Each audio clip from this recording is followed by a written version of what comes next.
to connect with the rest of the world, including United States.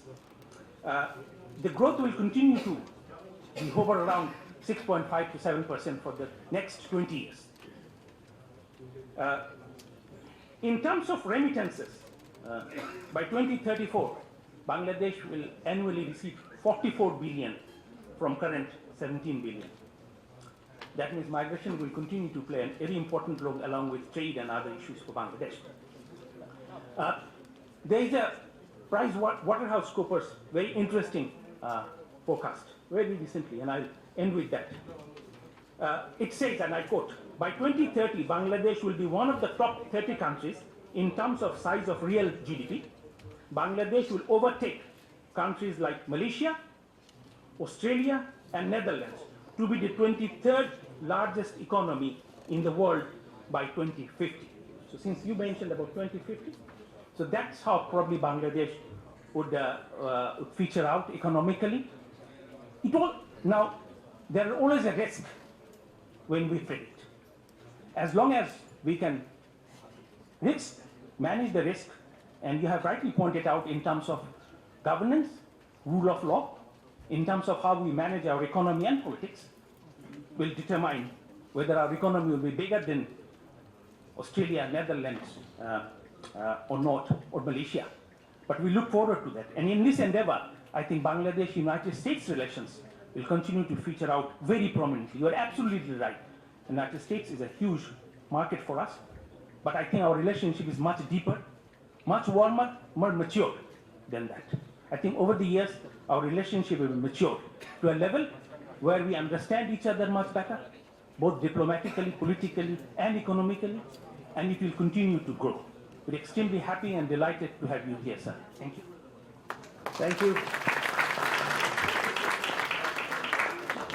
Thank you, Foreign Secretary. Ladies and gentlemen, as I said before, Bangladesh is enjoying very good relations and partnership with the United States. This is not to say that there are no problems between the two countries. Disagreement and problems will always be there, even between the best of partners. What is important is that the parties are able to engage continuously with a view to narrowing down the areas of disagreement and strengthening the areas of agreement.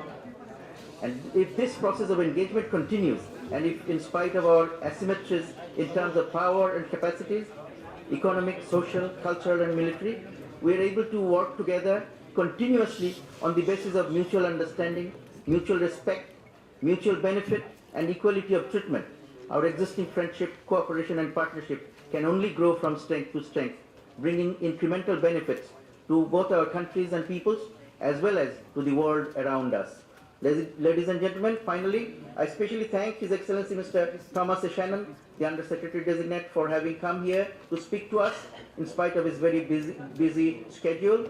I also sincerely thank the Honorable Foreign Secretary for having graced this event with his presence. May I also extend our very special thanks to all the senior civil military officials, including former officials, members of the diplomatic corps, members of academia, representatives of think tanks, and the media for attending the lecture and for their enthusiastic participation. I also extend my sincere thanks to everyone else, including our colleagues from the Ministry of Foreign Affairs, as well as the officials of the US Embassy in Dhaka, and the officers and staff of BIS who worked hard to make this lecture session a success. Thank you all.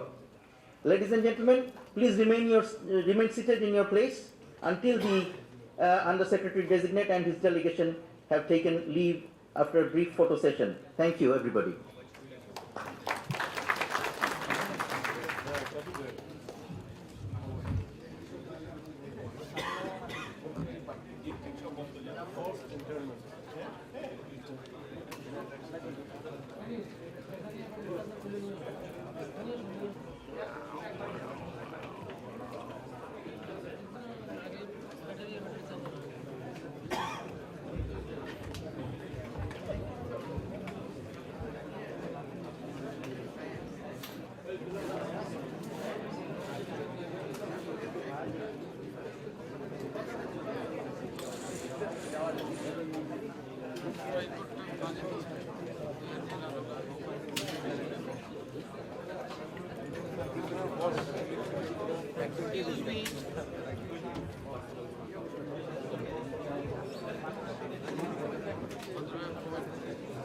Excuse me sir একটু বসে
ছবি তোলার আগ্রহ হচ্ছে না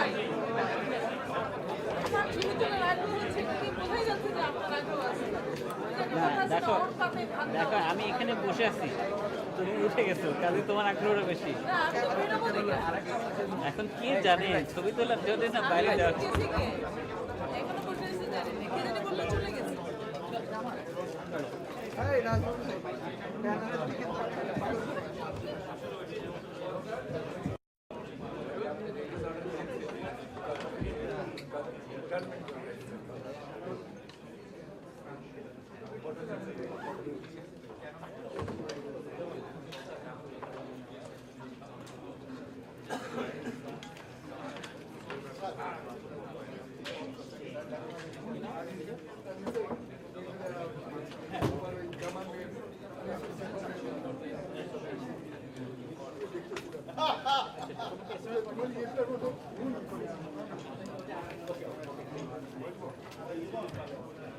বাচ্চারা